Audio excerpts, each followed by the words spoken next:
살아계신 하나님 아버지, 감사와 찬송과 영광을 올려드립니다. 아멘. 오늘도 저희들의 생명을 연장시켜 주시고 복된 새날을 허락해 주셔서 새로운 한 날을 시작하며 하나님께 예배드리며 찬송하며 기도하며 생명의 말씀을 전하고 듣게 하시니 하나님 감사합니다. 아멘. 이 시간 성령 하나님 한 심령 위에 임하셔서 주여.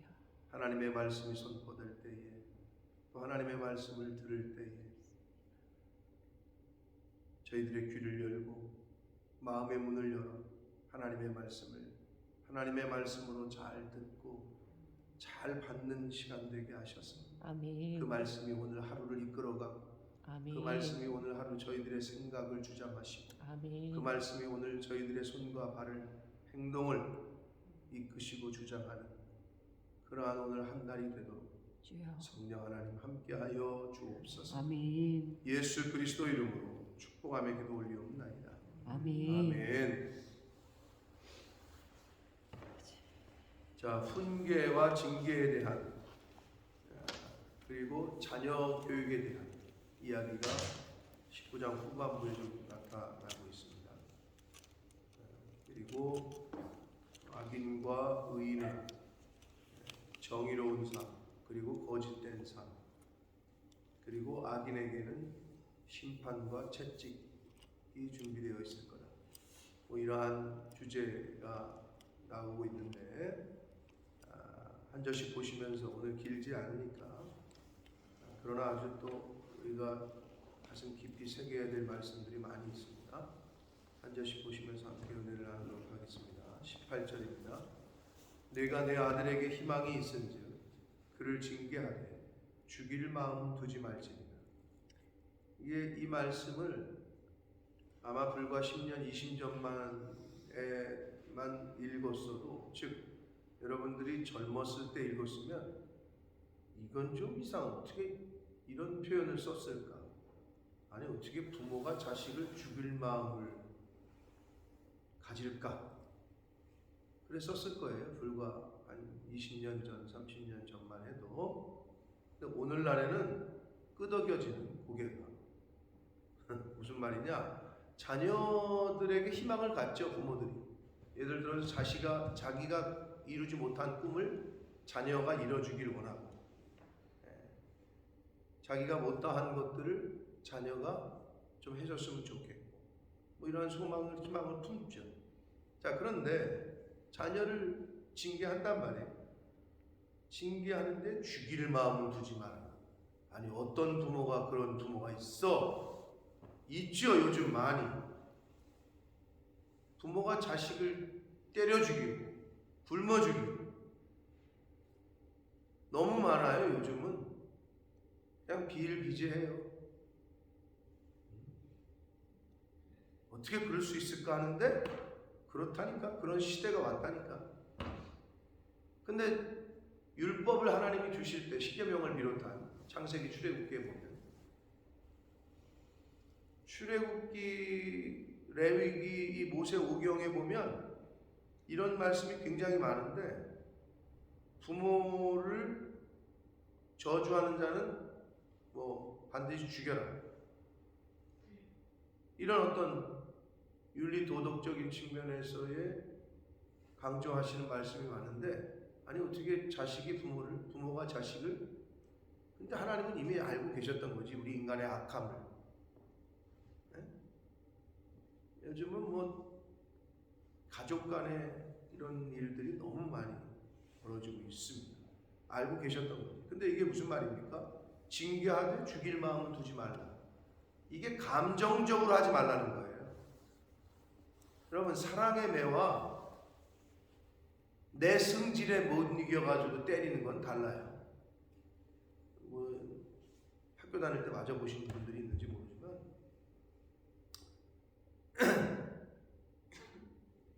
사랑의 매를 때리는 선생님과 자기가 그 흥분해가지고 자기 분과 화를 학생들에게 쏟아붓는 거는 옆에서 봐도 알아요.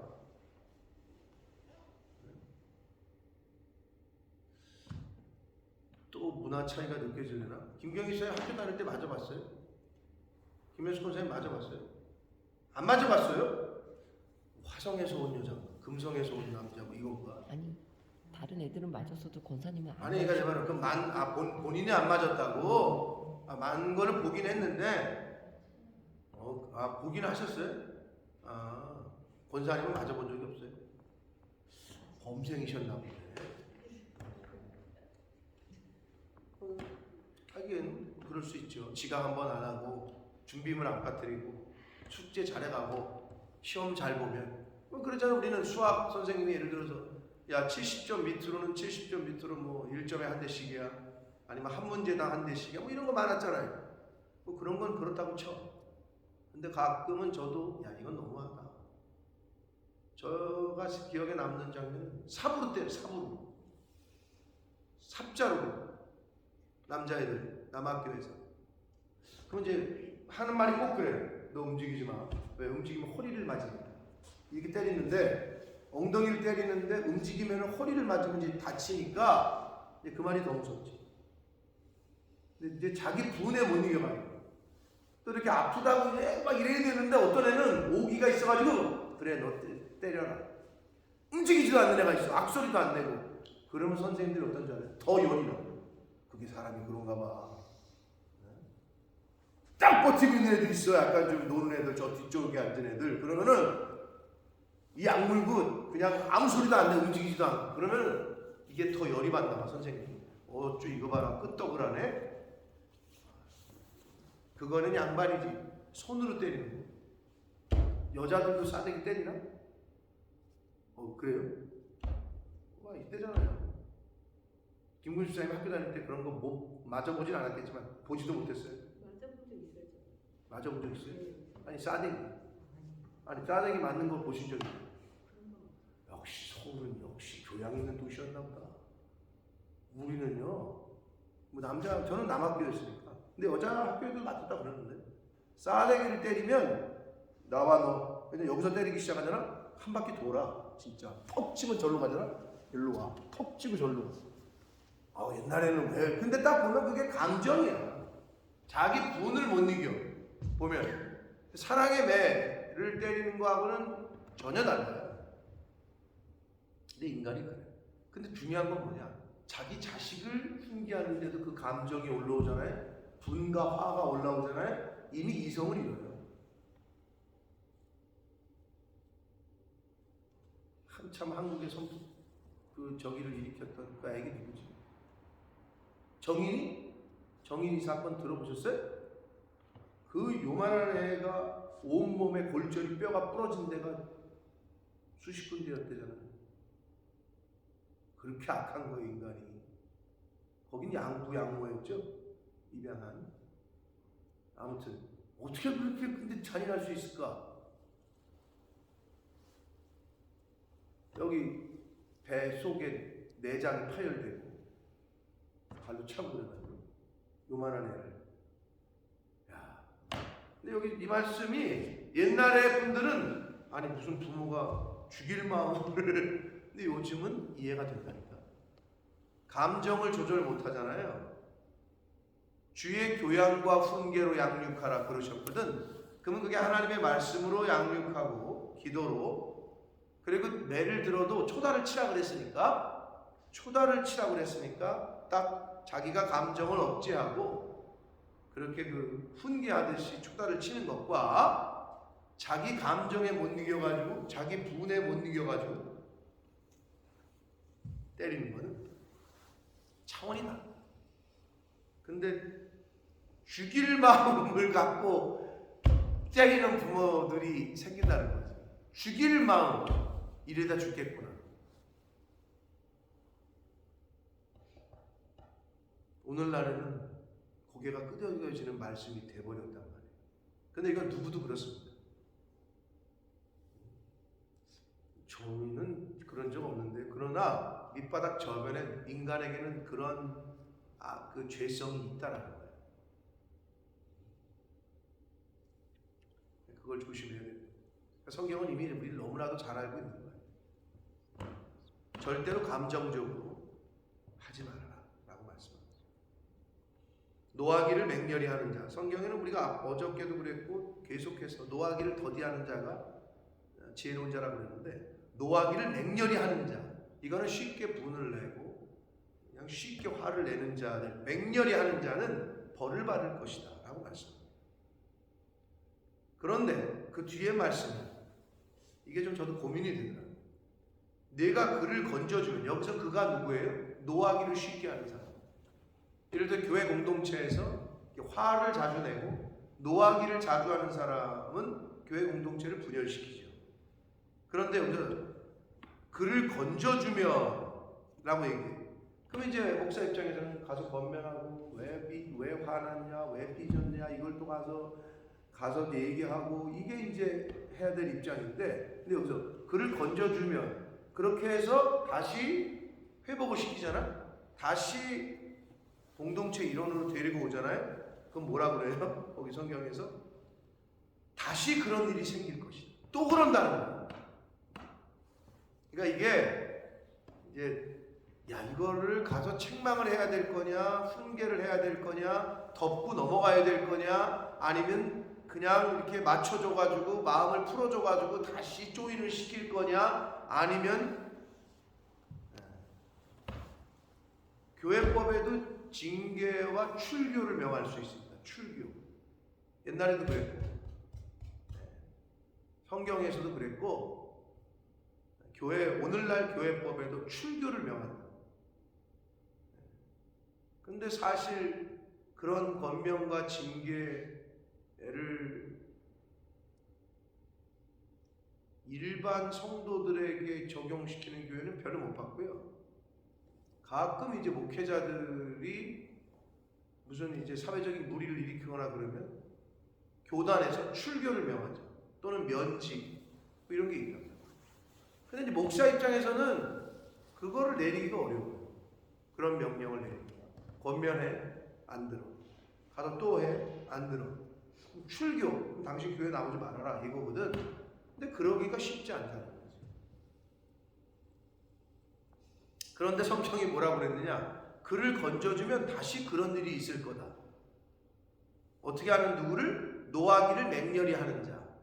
그러니까 이렇게 습관이 된 자. 화를 내고 노하기를 맹렬히 한다라는 표현이 그거예요. 여러분 그렇잖아요. 아니 저 사람은 왜 말끝마다 싸우려고 들어? 그냥 말하면 되는데 이렇게 좀 시비조로 얘기하는 사람들 있잖아요. 그게 습관이 된 사람. 그냥 말하는 건데도 싸우려고 하는 것 같은, 뭐 지금 싸우자는 거야? 이렇게 자기도 모르는 사이에 그게 성품이 돼버린 거죠. 성품. 그냥 쳐다보는 것 같은데, 아니 저 사람은 이렇게 째려봐. 아니 나는 그냥 쳐다보는 건데, 근데 이게 얼굴에 그게 이제 묻어난다니까요. 성품이 돼버리는 거야. 말도 그렇고 눈빛도 그렇고 표정도 그렇고 이게 성품이 돼버려. 그 분과 화와 미움과 이런 거 시기 질투를 쌓아놓으면요 낯빛에서도 그게 나타난다니까요. 그런데 여기에 오래 참음과 인내와 사랑과 용서와 자비와 이런 걸 쌓잖아요. 그럼 눈빛과 얼굴빛에서도 그게 나타난다니까요. 어쩔 수가 없어요, 여러분. 선한 걸 쌓아야 됩니다. 선한. 20절 너는 권고를 들으며 훈계를 받으라 라고 말씀합니다. 그런데 이 노하기를 맹렬히 하는 사람들의 특징, 훈계받기 싫어요. 난 누구 말도 안 들어. 그걸 또 자랑해. 나는 성격이 난 누구 말도 안 들어. 나는 그냥 이렇게 또 그걸 자랑하고 얘기하는 사람들이 있어요. 여러분 주변에도 있는지 모르겠는데 제 친구들 중에서도 또는 어르신들 하는 말씀 중에 들어봤어요. 아니 나는 원래 성격이 그래. 나는 그냥 누구 말도 잘 안 들어. 그걸 또 자기 입으로 얘기를 해. 그런 사람들이 있더라고. 노하기를 맹렬히 하는 자는 권고 듣기 싫어해요. 훈계도 듣기 싫어해요. 그런데 성경은 너는 권고를 잘 듣고 훈계를 잘 받는 사람이 필경, 마지막에는 지혜롭게 될 거예요. 그러니까 지혜롭게 되는 비결이 그거예요. 권고를 잘 듣고 훈계를 잘 듣는 것. 그게 지혜로운. 자, 21절 사람의 마음에는 많은 계획이 있어도 오직 여호와의 뜻만이 완전히 서리라. 잠언 16장 19절과 비슷한 말씀, 잠언 16장 9절과 비슷한 말씀이죠. 사람이 마음으로 자기의 길을 계획할지라도 그 걸음을 인도하시는 하나님이시라. 이 말씀과 거의 의미를 같이 하는. 사람이 많은 계획이 있어요. 그러나 하나님의 뜻이 온전히 있습니다. 아멘. 내가 계획하지만 그 스텝 바이 스텝 걸음걸음을 한마디로 일을 성취하시는 분은 여호와시다. 그걸 늘 잊지 말고 어떤 일을 추진해야 되고 계획해야 되고 기도해야 되고 준비해야 되고. 하나님은 잘 아시니까. 하나님을 배제하잖아요. 그러면 나한테 이득될 게 하나도 없어. 근데 난 하나님 배제 안 하는데요. 근데 그게 아주 미세한 차이인데 잘 묵상해 봐야 되겠어요. 내가 정말 하나님께 의뢰하. 늘 말씀드리지만 여러분 자녀들 키울 때도 그럴 거예요. 주로 부모에게 통보하는 자녀가 있어. 지가 다 결정해 놓고 통보를 해. 근데 어떤 일을 시작하기 전에 상의를 하는 자녀들이 있어. 시작도 하기 전에 제 마음에 이런 계획이 뜻이 섰는데 기도 중입니다. 아빠, 내가 지금 이런 마음이 생겨서 이거 할까 말까 계획 중이에요. 그렇게 하는 것과 아빠 나 이렇게 하기로 했어요. 아빠 나 이 여자랑 결혼하기로 했어요. 그 전에 아빠 내가 이 여자한테 마음이 생겼어요. 아빠 내가 이 남자를 사귈까요? 엄마 내가 이 남자랑 이렇게 상의를 하는 것과 뒤로 다 해놓고 나 이 사람과 결혼할 거야. 그럼 여러분 기분이 어때요? 에? 어머 너 능력 있다 뭐 이럴 거예요? 그렇지 않아요. 부모는 자식이 하나부터 열까지 다 얘기를 해주길 바라지. 그래서 그 과정이 어떻게 되는 거를 옆에서 지켜보면서 조언할 건 조언하고 이건 아닌 것 같다. 근데 이게 요즘 꼭 필요합니다. 근데 요즘 한국에 많은 데이트 폭력 사건이 왜 일어나느냐? 제가 볼 때는 부모한테 얘기 안 하고 만나는 애들이 그런 일이 많은 거예요. 부모는 딱 보면 알아요. 지혜로운 부모는 보면 알아. 헤어지자 그래. 근데 요즘 참 어렵죠. 그걸 분간하기가. 사귀려면 온 간세게 다 빼주는데. 근데 헤어지자 그랬더니 네가 나를 버려? 칼 들고 와서 찌른다니까. 그게 너무 요새 스토킹 범죄가 얼마나 무서운지 몰라요. 그러니까 사귈 때는 이놈이 어떤 놈인지, 이 여자가 어떤 여자인지 어떻게 알아. 근데 이거 관계가 틀어지니까 이 복수를 한다. 요즘 너무 무서운 시대예요. 누굴 만나기가 정말 무서운 시대가 됩니다. 그러니까 그거를 방지하기 위해서는 첫째는 오픈을 하는 거지, 계속. 오픈. 근데 저쪽도 오픈을 하고 이쪽도 오픈을 해야 되는데 자꾸 숨기려고 한다. 하여튼 숨기려고 하고 거짓 오픈을 안 하고 자꾸 진실을 말 안 하고 그냥 이렇게 말하자. 이거는 이미 사단이 틈을 탑니다. 거기. 그 말이에요. 옛날 어르신들이 남자친구 여자친구 데리고 오면 야 문 열어놓고 얘기해. 열라는 얘기는 오픈하라는 거야. 오픈. 뒤에서 숨기지 말고. 그 말이에요. 기분 안 나쁘겠어요, 여러분은? 내 자식이 지금 누구를 만나가지고 이미 다 해놓고 결혼한대.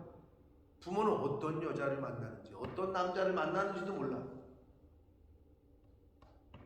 하나님도 똑같다니까.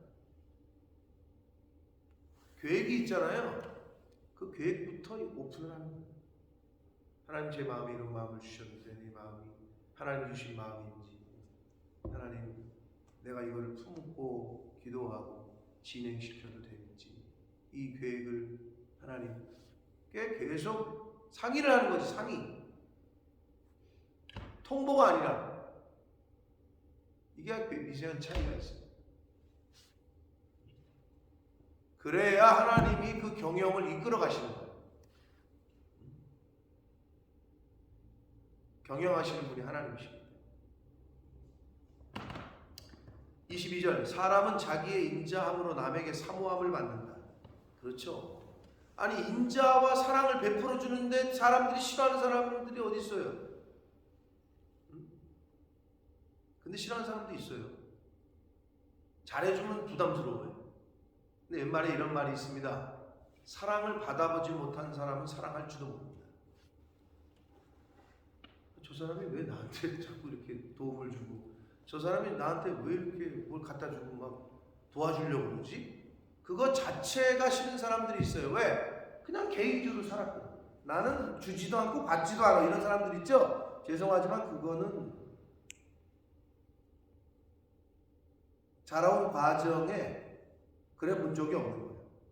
요새 개인주의가 심화되고,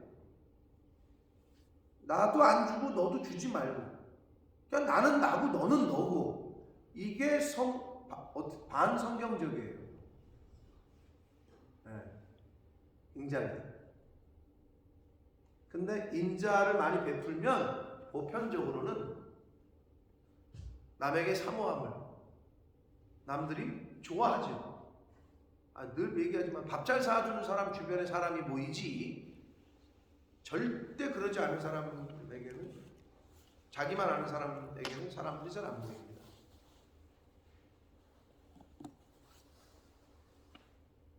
요즘은 뭐 근데 혼밥, 혼술, 뭐 1인 가구가 많이 늘면서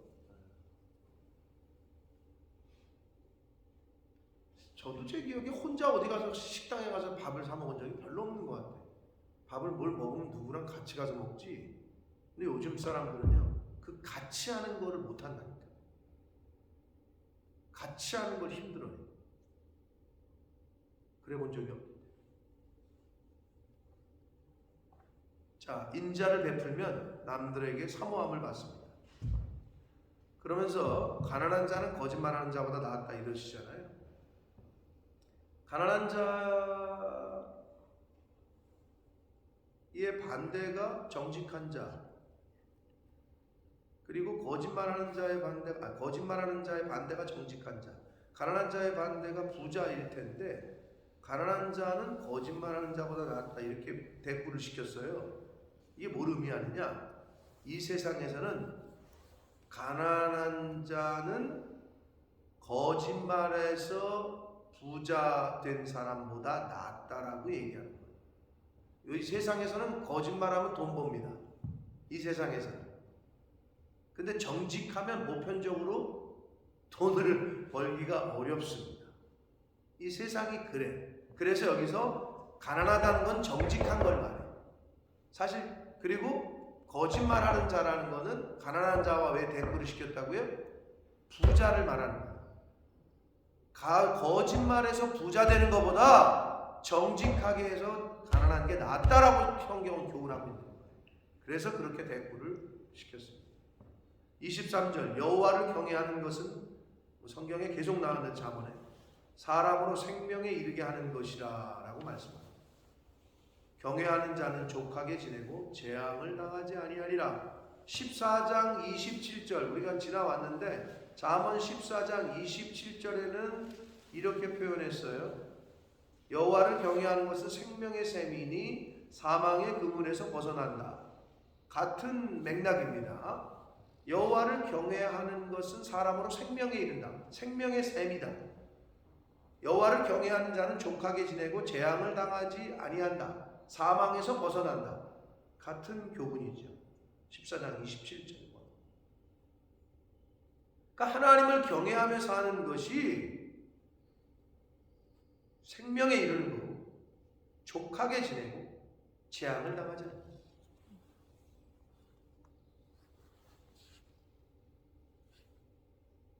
근데 성경은 아주 여러분 여기서 조금 밑줄 요거는 왜 이렇게만 표현하셨지? 예를 들면 제가 읽어볼게요. 여호와를 경외하는 것은 사람으로 생명에 이르하는 것이 좋아. 경외하는 자는 부자가 될 거다. 이렇게 성경은 얘기합니다. 하나님을 경외하는 사람은 어떠한 환경에 처해도 물질이 많건 적건 자족하는 걸 배운다. 족하게 지내고, 이게 참 저는 묵상하면서 이게 비밀이고 능력이구나. 나는 부에도 처할 줄 알고 가난에도 처할 줄 알고 일체의 비결을 배웠노라. 사도 바울이 그렇게 고백하잖아요. 이게 능력이에요. 성경에서 하나님을 경외하면 부자가 된다 그러면 많은 사람이 더 교회를, 예수를 더 많이 믿었을지도 몰라. 근데 성경은 가만히 보면 환경을 다스리고 컨트롤하고 환경을 지배하는 능력을 얻게 하시지, 예수 잘 믿으면 돈 많이 번다라 절대 안 돼. 왜? 하나님과 물질은 반대의 개념이거든. 근데 자꾸 예수 믿으면 뭐 일확천금을 얻는 것처럼, 그렇지 않아요 여러분. 예수 믿으면 여러분, 예수님은 더 주라고 그랬잖아요. 족하게 지나게 된다라는 표현이 되어 있다고. 그러니까 부에 처해든지 하나님이 부하게 하시든지 가난하게 하시든지 족하게 지내고 라고 되어 있어요. 이게 능력이에요. 이게 포인트예요. 여호와를 경외하는 사람은, 하나님을 신뢰하고 하나님을 믿는 사람은 이 자족의 비결을 배워요. 재앙을 당하지 아니할 거다. 얼마나 큰 복입니까? 이거는 복이지 진짜. 재앙을 당하지 않는 것. 누가? 여호와를 경외하는 자가. 24절, 게으른 자는 자기의 손을 그릇에 넣고서 입으로 올리기를 괴로워한다. 이거는 진짜 고개가 끄덕여지시죠? 야, 좀 저렇게. 모르지, 제 아내가 이걸 읽으면서 저를 자꾸 떠올리는지 모르겠는데. 아니에요.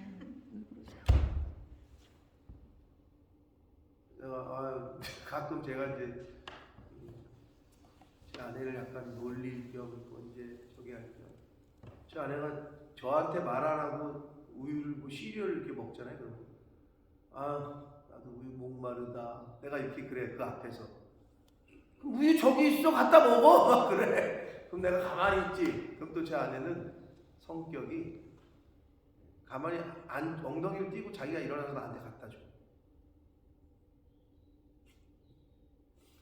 그러면서 아주 못됐다고 말이야. 자기가 그런 성격인 걸 알아가지고 말이야. 막 그런다 그래요. 저는 이제 그렇게 하는 아내가 이제 나는 사랑스럽고 이쁜 거지.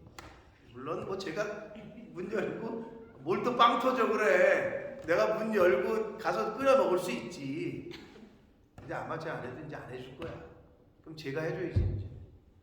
제가 해줘야 되는데 근데 여기 보면 게으른 자는 자기의 손을 그릇에 넣고서 입으로 올리기를 괴로워. 이게 얼마나 게으름의 극치입니까? 먹을 것이 있는데 먹지 않아. 왜? 그게 귀찮아. 에?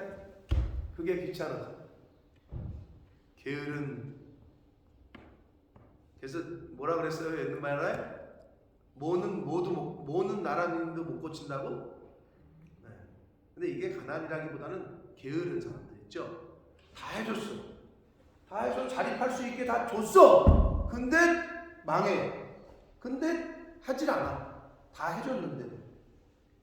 그걸 얘기하는 거예요. 그 게으른 성품들. 그거는 나라님도 못 고친다. 이런 옛말이 있다고. 예? 이런 사람들이지. 아니 그릇에 먹을 게 있다는 얘기지. 없으면 그럴까. 근데 이걸 올리기를 싫어해. 예? 참 얼마나 재밌는 표현이고 잘 표현한 건지 모르겠어요.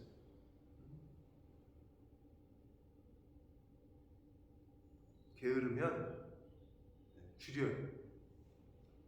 근데 어제 열심히 움직이는 사람은, 손과 발이 열심히 움직이는 사람은 풍부하게 돼요. 25절 봅니다. 거만한 자를 때리라. 이 때리라 그러니까 조금 그런데 한마디로 징계하라, 뭐 이렇게 또는 초단을 치라 이런 건데 징계하라는 거죠. 거만한 자의 다른 말은 교만한 자도 되고요. 그리하면 어리석은 자도 지혜를 얻으리라. 근데 여러분 여기서 중요한 게 이거야. 거만한 자를 때리라. 그리하면 어리석은 자도 지혜를 얻으리라. 거만한 자와 어리석은 자가 동일 인물일까요? 아닐까요? 지금 같은 사람을 얘기하는 거예요. 그걸 묻는 거예요. 근데 여러 해석이 있을 수 있는데 성경에서는 다른 인물로, 원문에서는 무슨 말이냐면요, 거만하고 교만한 사람을 징계하잖아요. 그러면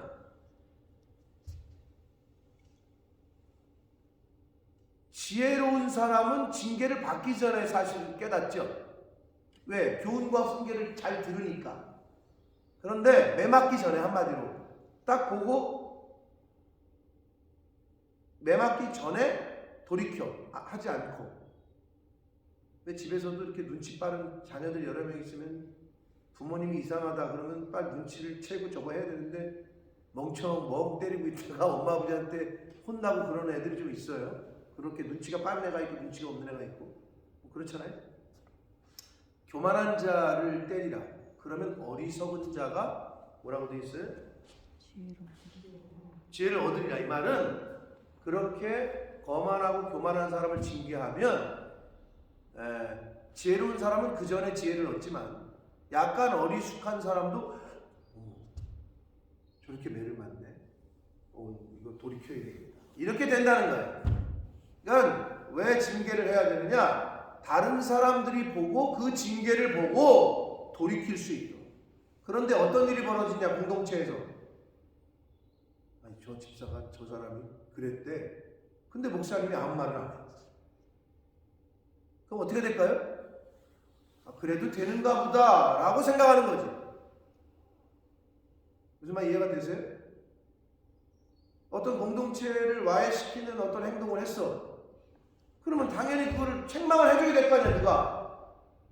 아닌 건 아니라고. 그렇게 하시면 안 된다고. 그래야 될 거 아니야. 근데 말을 안 하잖아요? 그러면 다른 사람들이 볼 때, 저렇게 해도 되는 거구나 라는 생각을 갖겠지. 근데 만약에 여러 연차가 다 다르니까 교회라는 조직에 들어왔는데 어떻게 저렇게 말을 하고 저렇게 사람들한테 그러고 저렇게 목사님한테 그러지? 근데 아무런 얘기들 아무도 안 해. 그러면 그 사람도 은연중에 나중에 또 그렇게 할 수 있는 거지. 그걸 얘기하는 거예요. 거만하고 교만한 사람은 징계를 해야 돼. 때리래. 아주 극단적으로 번역을 했는데, 그러면 어리석은 자도 지혜를 얻는다는 거야. 저러면 안 되는 거구나 라는 거를 깨닫는다는 거지. 근데 명철한 자를 견책하라. 그리하면 지식을 얻으리. 그러나 지혜롭고 명철한 사람은요, 징계 받기 전에 이미 돌이켜요. 그게 똑똑한 사람이지. 매 맞기 전에 그만해야지. 스톱을 해야지. 그게 지혜로운 사람이지. 물론 매 맞고 순종하고 깨닫고 아프지만 돌이키는 것도 잘하는 사람이야. 근데 무서운 사람은 뭐냐? 안타까운 건 뭐냐? 얘기를 해줘도, 매를 하나님이 징계를 해도 끝까지 불 속으로 달려 들어가는 사람들이 있어요. 불나방 같은 사람들.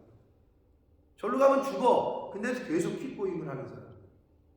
이건 진짜 이제 돌이킬 수가 없어. 26절 아비를 구박하고 어미를 쫓아내는 자는 부끄러움을 끼치며 능욕을 부르는 자식이다. 아비를 구박하고 어미를 쫓아내. 옛날에는 있을 수도 없었죠. 동방예의지국인 우리 대한민국에서. 그러나 요즘 어때요? 동방의 예의지국이라는 말은 참 입에 꺼내기가 어려운 시대가 됩니다.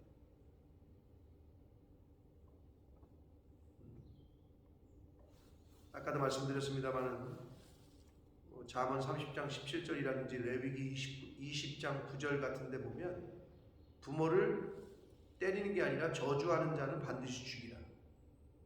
아주 옛날에는 법이 그러니까 부모를 저주, 그러니까 뭐 몸으로 때리고 손으로 때리는 거 아니라 말이라도 한마디로 존경하지 않고 그러면 죽이라 그랬다.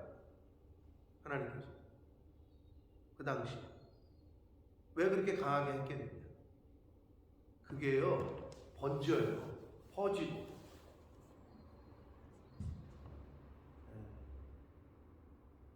한 번 시작이 계속 번져요. 어디 옛날에 학생이 할아버지를 때려요. 요즘은요 많이 맞는다니까. 매 맞는 부모들이 얼마나 많은지 모른대요, 자식에게.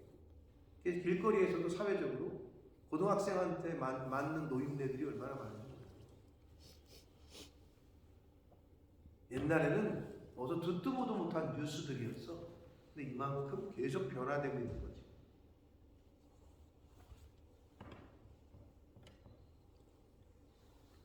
(27절) 내 아들아 지식의 말씀에서 떠나게 하는 교훈을 듣지 말라. 그러니까 진리, 하나님의 말씀에서 떠나게 하는 교훈은 듣지 말라. 사도 요한이 그랬죠. 이단은 어떻게 하래요? 집에 들이지도 말고 인사도 하지 말라라는 표현으로 경계를 했어요. 사도 요한이. 여러분 여기서 뭐라 그랬어요 지금? 지식의 말씀에서 떠나게 하는 교훈을 얘기하는 사람들이 있으면 악유하고 논쟁에서 싸워 이겨라 이렇게 얘기 안 했다. 듣지 말라라고 얘기했어요. 왜 그랬어요? 이게 뭐랑도 연관이 돼요? 여러분 믿음은 어디서 와요? 들음에서. 뭐를 듣느냐가 굉장히 중요한 거예요, 사람은. 왜냐하면 여러분 기억난다 할 때 뭐가 기억이 나세요? 뭐가 기억이 나는 거예요? 말이 기억난다는 거예요, 사실은. 그게 말이 들리는 것이 물론 얼굴 표정도 뭐 기억난다고 하지만 그 사람의 말이 이 귀로 들린, 청각으로 들린 그 말이 여기에 남았다가 떠오르는 거예요. 이게 뭐를 듣느냐가 굉장히 중요한 거예요. 그래서 여기 성경은 뭐라고 지금 교훈하고 있는 거냐? 지식의 말씀에서 떠나게 하는 교훈. 우리가 말하는 이단 사이비, 그들과 싸울 필요가 없어요, 사실은. 듣지를 말아야 돼요. 근데 요즘은 이게 왜 무서운 시대가 됐느냐? 뭐 때문이에요? 인터넷 때문에. 어디서든 내 손에서 뭐 어떻게 잘못해가지고 눌렀는데 이상한 건데 이게 듣다 보니까 말초신경을 자극하는 것들도 있을 수 있고 눈으로 보고 듣는 거. 옛날에는 이럴 수가 없었잖아요. 스마트폰이 있기 전에. 그러니까 범죄가 퍼지기가 덜했다. 말씀드립니다만 요한계시록에 나오는 공중권세 잡은 자가 마귀 사탄인데 이건 이제 해석은 전파로 보는 거죠. 와이파이 꺼지면 그냥 모든 게 거의 요새 경제가 안 돌아갑니다. 인터넷이 마비가 되면 요즘 시대 모든 게 스톱이 돼요. 그게 공중권세. 공중에 떠다니는 와이파이는 눈에 보이지도 않아요. 이 전파는. 그렇게 해석을 하는데 거의 맞는 해석이지 않을까 싶어요. 이 인터넷 이거를 진짜 사단이 장악을 한다. 악한 누군가가. 그러면 영화 같은 이야기들이 펼쳐질 겁니다. 내 뱅크 스테이트먼트가 제로로 바꿔버린다든지 내 기록을 그냥 없애버린다든지 이거는 뭐 충분히 컴퓨터 잘하는 해커가 어떻게 해버리면 실현 가능성이 그럼 난리가 나겠지. 진짜 완전히 온 세계가 뒤집어질 거야 아마. 그런 일이 벌어져.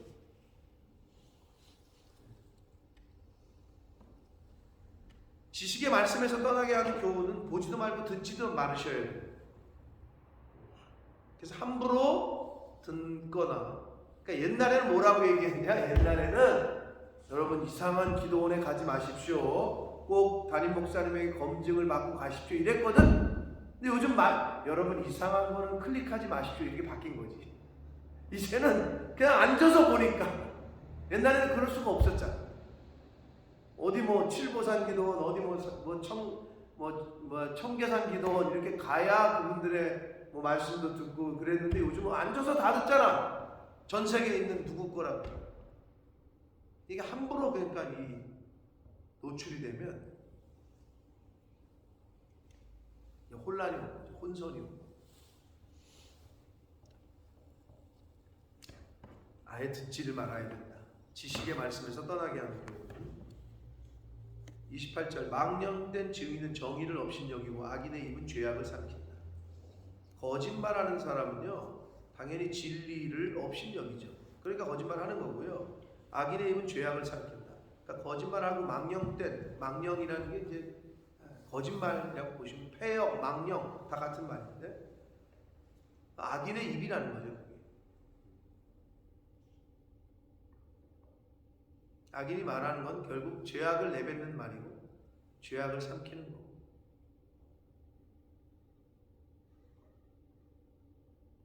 (29절) 심판은 거만한 자를 위하여 예비된 것이고 채찍은 심판과 채찍 뭐 동일한 의미고요. 어리석은 자의 등을 위하여 예비된 것이다. 심판받는 거, 채찍질 당하는 거, 벌 받는 거, 거만한 자, 어리석은 자를 위하여서 예비된 것이다. 그럼 지혜로운 자에게는 멸류관이 예비된다 라고 성경은 말합니다. 저와 여러분이 이 땅에서 얼마나 더 살게 될지 모르겠지만 하나님이 허락하시는 날수가 얼마인지 모르나 이 세상이 우리가 살고 있는 이 세상이 믿음의 훈련장에 일터다. 그게 우리 크리스찬들이 이 세상을 바라보는 시각. 예수님의 공생의 기간 3년이 저와 여러분의 전체 인생이라고 보시면 돼요. 네, 하나님 앞에서는 하루가 1000년 같다 그랬으니까. 그렇게 따지면 예수님이 이 땅에서 행하신 3년은 뭐 어떻게 계수할 수가 없는 건데 저와 여러분의 인생, 이 세상에서 하나님이 살게 하시는 생명을 주시는 동안에 여기서만 우리가 일할 수 있고 하나님이 기뻐하시는 일 그리고 훈련을 받을 수 있는 거예요. 죽으면 끝이에요. 상급을 쌓는다. 하나님 기뻐하시는 일을 한다. 하나님의 나라와 의를 추구하는 그 어떤 일을 한다. 그거는 그냥 거기서 끝나는 거예요. 이 땅에서만 가능해요. 하나님이 예수 그리스도를 통해 예수님이 하나님이 말씀하신 예수님이 명하신 명령들 넌 증인이 되라 증인의 삶을 살아라 십자가의 길을 가라 이 땅에서만 가능한 거예요. 죽으면 그걸로 끝이에요. 더 뭐를 할 수가 없어요. 후회하지 않는 저와 여러분의 이 땅에서의 삶이 되기를 축복합니다. 아멘. 그러니까 무엇을 먹을까 무엇을 마실까를 위해서 이 세상 사람들은 살아요. 어떻게 하면 더 좋은 걸 마실까? 어떻게 하면 더 좋은 걸 먹고 살까? 어떻게 하면 더 좋은 집에서 살까? 계속 그게 이 세상에 사는 많은 사람들의 추구하는 것들이에요. 그러려고 사는 건가 인간이? 그거보다 더 높은 차원이 있지 않을까요? 내가 왜 일을 하는지, 내가 왜 이 세상에 지금 살아있는지, 오늘 하루를 내가 왜 사는지, 하나님이 그러면 왜 나에게 생명을 연장시켜 주셨지? 나에게 왜 지금 이런 일을 하게 하시지? 왜? 그거에 대한 답을 늘 여러분 우리의 존재, 하나님이 우리를 왜 존재하게 하시지? 이유가 있을 거 아니에요. 의자의 존재의 이유는 이렇게 사람들이 앉으라고. 모든 게 존재가 이유. 불은 저렇게 밝혀주라고. 악기는 소리를 내라고. 그럼 사람은 저와 여러분은 왜 존재하는 거냐는 거지. 뭐 때문에? 이 세상에서만 하나님의 나라와 의를 찾고 이룰 수 있고 이 세상에 사는 동안에만 우리가 상급을 쌓을 수 있습니다. 하나님이 기뻐하시는 일,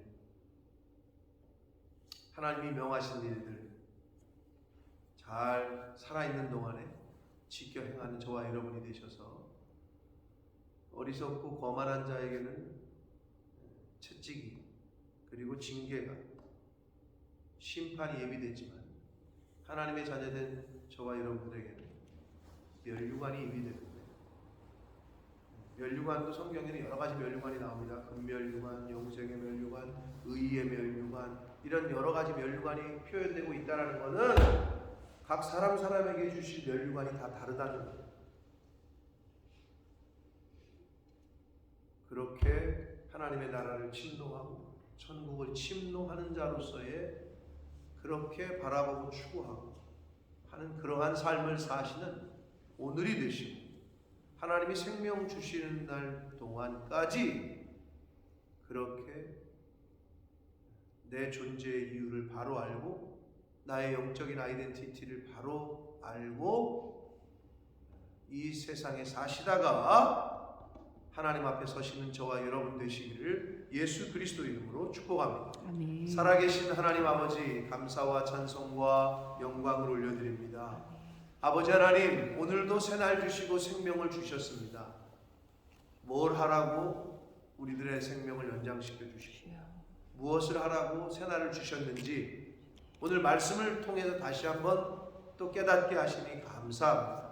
아버지 하나님, 하나님이 주신 이 은혜, 하나님의 사랑인 생명과 하루라는 시간을 오늘 하루를 살아갈 때에 나의 맡겨진 처소와 나의 맡겨진 일들 가운데 최선을 다하게 하시고 밥을 할 때나 일을 할 때나 쉴 때나 사람을 만날 때나 하나님의 나라와 의를 구하고 하나님이 기뻐하시는 모습을 드러내고 그리하여 저희들을 통해서 하나님의 사랑이 십자가의 은혜가 그렇게 흘러가고 전달되어지는 그런 통로가 되는 삶을 사는 저희들 모두가 되게 하여 주옵소서. 아멘. 예수 그리스도 이름으로 축복하며 기도 올리옵나이다. 아멘.